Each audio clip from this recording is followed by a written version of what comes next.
You've heard the words since you were in Sunday school.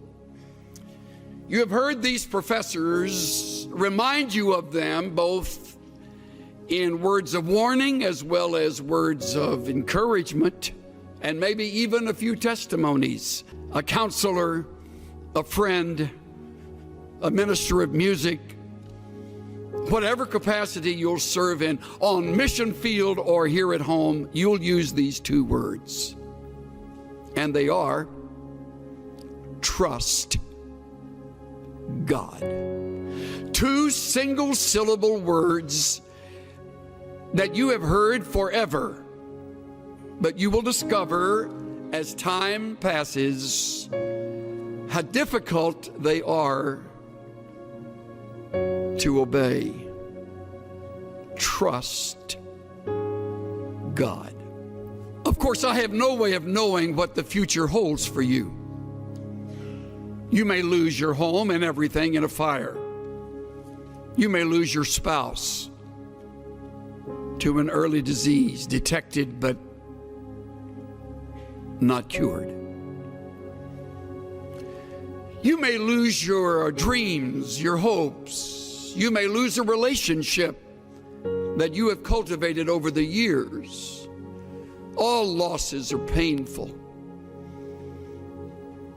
And you will be brought back over and over again to the words of Proverbs chapter 3, verses 5 and 6. I know. You memorized them in Vacation Bible School or when you were growing up at the knee of a godly mother and or father, and your lips will move as I quote them. Trust in the Lord with all your heart, and lean not to your own understanding. In all your ways, acknowledge him, and he will make your paths straight. All your heart, all your ways, trust. Trust. Now, we have a problem with this because of several things. First of all, we are too blamed self-sufficient. We have learned how to get ourselves out of jams rather than acknowledging the jam has very well been either directed or permitted by our sovereign God to teach us. And by not trusting him, we short-circuit the test and go our own way, getting ourselves out of our own mess. We're too self-sufficient. Another reason we fail this test is because we're too quick to call on others. We have a lot of very capable friends. As life unfolds and you leave this school and you're involved in your church, your work of ministry, your realm of responsibility, you'll meet other people. Many of them much smarter than you are. Most of them richer than you are. Better connected than you are. And some of them will become good friends. And they will become your crutch.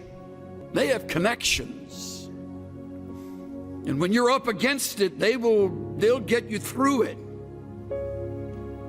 Another reason we don't trust is because we feel distant from the God of heaven. Don't feel too guilty about that. So did Job, as godly as he was.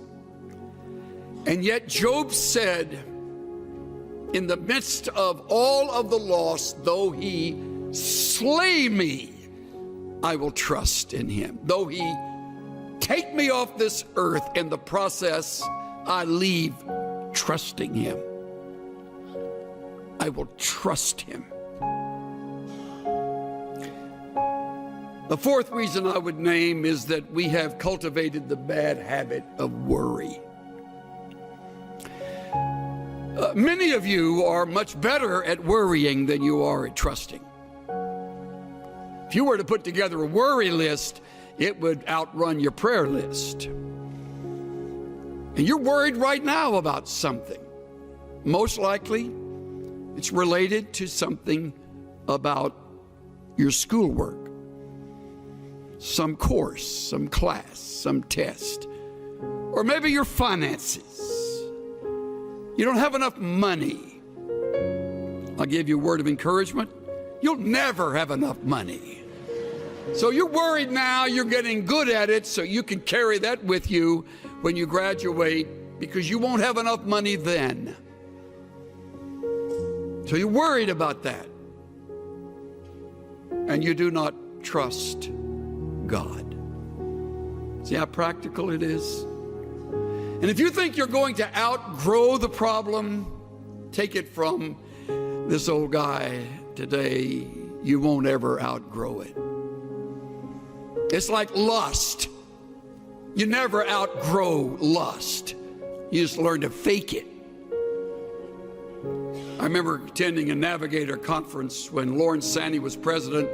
We were at Glen Erie, and they had a returned missionary, I think an 87, 88-year-old gentleman who Lauren brought up to the platform, and he was a longtime navigator. And Lauren said, "Tell me, Dr. So-and-so, when did you conquer lust?"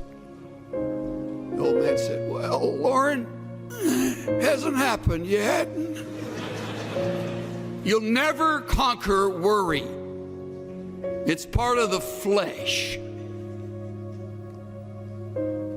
You want to, but the only way you will get through it so that you will learn from the test is to trust. To trust. To put the worry on hold, to set it aside, deliberately shoving it away and saying, "God, at this moment, I rest in you and you alone."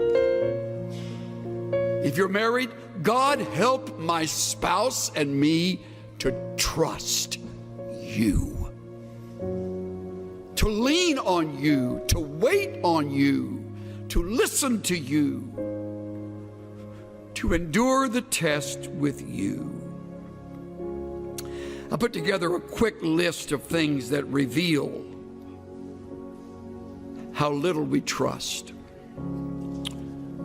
When you choose to worry, you do not trust. When you try to fix what is impossible, you do not trust. When you hurry ahead and don't wait for the Lord to move and to change, you do not trust. When you lie awake, twisting and turning at night, you do not trust. When you doubt biblical principles and promises that are right here in the book you love and study, you do not trust. When you turn to others first for help, you do not trust. When you listen to human counsel and give a higher priority to that than the principles you have just learned, you do not trust. When you manipulate and maneuver situations, you do not trust. When you step in and take charge without praying and being led by the Spirit of God, you do not trust.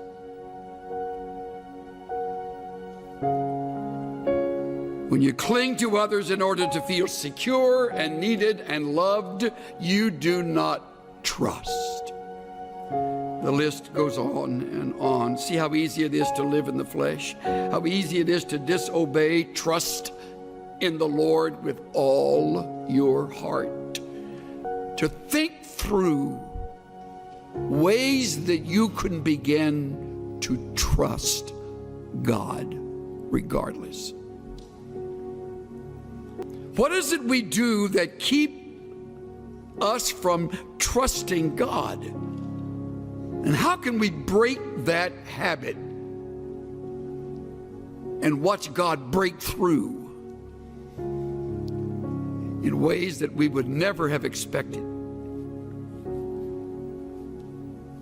Cynthia and I have a longtime friend who was raised with 4 brothers in southwest Texas. They were raised on a very poor ranch.